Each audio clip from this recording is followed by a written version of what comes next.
Have you ever been in this scenario before? That moment that you blow your diet with a half pan of brownies because you weren't actually even supposed to have one on the diet, but now you've had 5 or 6, so you might as well call it a crapshoot, start over with the diet next week, right? I personally am very well acquainted with the what I call starting over plan. How about you?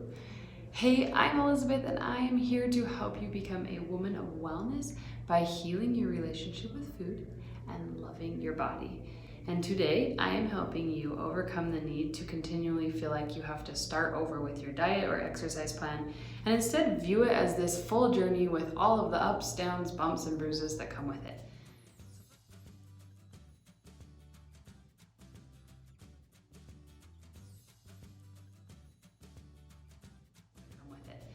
So first, let's talk about why you feel the need to always start over. It's 2 simple words. You can remember it. It's easy. Diet culture.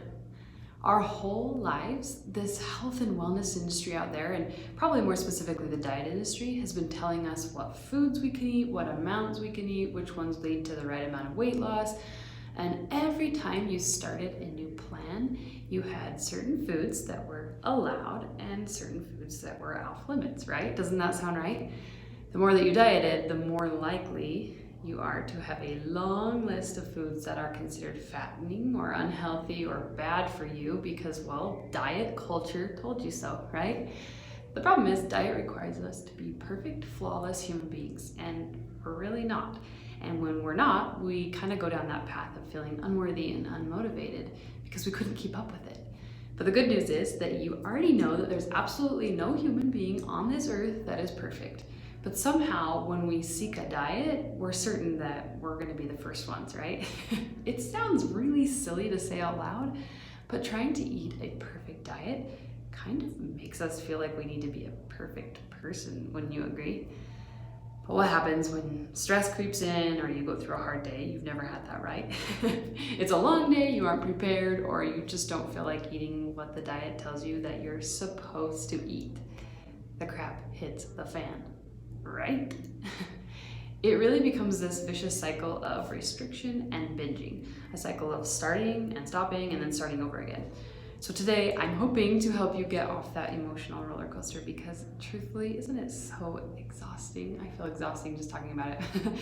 So to help understand this in the most simplest ways, I want to talk about babies, cute little babies, and I have one of them, a darling baby girl who at the time of this recording is 9 months old.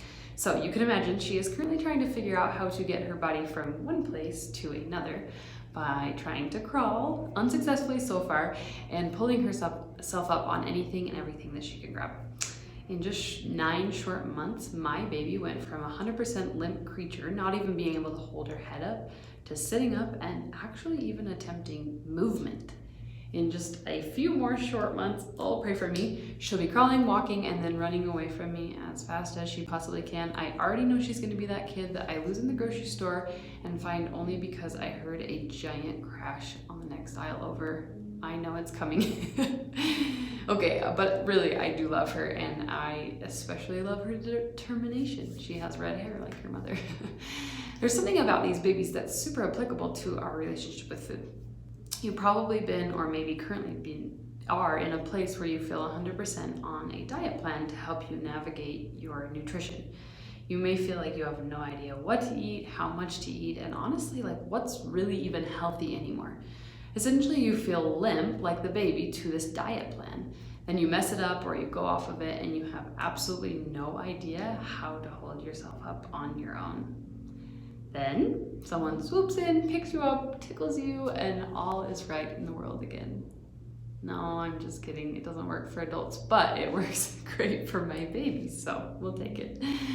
But really, after being in this cycle for weeks, months, and probably even years, maybe most of your life, you finally find the idea, the concept of intuitive eating, and if you're new to this concept, welcome. I'm so excited you're in the right place. And just like a baby, you discover that you actually are in charge of your hands and your feet, and they can get you places. You start learning new skills, and you learn that there is a better way than being limp or bound to a diet, just like a baby would be to laying on the floor completely unable to move. So here's where we get stuck. We get up, we walk, we start exploring on our own, and then what happens? We fall, right? Just like an infant who falls over and over again as they start to learn how to walk. Just the same scenario. The problem is that we have a different viewpoint than that little baby. When we fall as adults, we view it as starting over.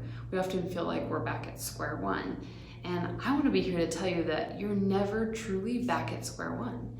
You fell down because you pushed yourself outside of your comfort zone, and instead of being clear back at square one, you're already a step ahead. You learned something from that fall, and just like a baby doesn't go from walking to being immediately unable to hold their head up like a newborn, you don't slide all the way backward in the same way. You pick yourself up and start walking again, this time with even more skills than you had the last time that you tried. Does that make sense? So I wonder, can you eliminate the phrase starting over from your vocabulary? You've already started and you're in a great place. Just being here right now is 1,000 steps in the direction that I know you want to go. And I do know it is a little easier said than done. So today I'm going to walk you through 4 steps to help you eliminate the start over mentality from your life. Let's get that out of our vocabulary. First, no matter what happened, when you find yourself wanting to start over with whatever you've started, because remember, a lifetime of thinking this way will not just disappear overnight. All you need to do is acknowledge that it happened. That's it. Be aware of it. Recognize those feelings that come that make you feel like you want to start over. And then name them. Name those feelings diet culture or diet mentality. It will immediately put up a red flag that you are not going down that path again because you're moving in a different direction now. Recognize those thoughts. Name the thoughts. This is a diet mentality. I am on a different path now. Put those thoughts in the basket. Second, give yourself grace. Sometimes a baby cries when they fall, but how long do they usually stay crying? Not very long before they're back pulling themselves up on everything and attempting to move again, regardless of if they know they're gonna fall. And it's okay to be frustrated. It's okay to feel those feelings. They're totally normal. You're trying a new way of life. Of course, you will hit very frustrating moments. And I want you to recognize what happened, give yourself grace, and then just get back up and keep trying. Third, spend a short amount of time assessing the situation. This should honestly take less than 3 minutes. Look at what happened, possibly find your trigger or the reason that you felt like you were going back to that starting over cycle we talked about, and spend just a couple minutes assessing why you might be feeling that way. Come up with a very simple idea or solution to try next time, and then move on. Don't break it all apart. Don't go into every detail. Just look at it as a whole. Spend a couple minutes making a plan for next time if you want, and then just leave it alone. Let it be. Know that you learned. When we dwell, we're focusing on the past and not the future. And I'm sure you know that. So I'm just here to remind that, which leads to my next step, the last step, which is to let it be. As far as I know, babies don't sit and analyze what happened. They look for a way to do it better the next time, and then they just get right on their way, right? They pick themselves up and they do it again. So when you feel that need to start over, when it comes to maybe healing your relationship with food, fitness, or your body, trying to get through that diet mentality, you're already 1,000 steps ahead. Take one more step and 2 more and continue on that path. You truly are already a woman of wellness, and I'm already so impressed that you're here and you're showing up for yourself in this exact moment. You're already running. And maybe if you don't like running, come up with a different metaphor, I guess. So I guess I should make sure that means my own baby isn't running off without me right now. See you later.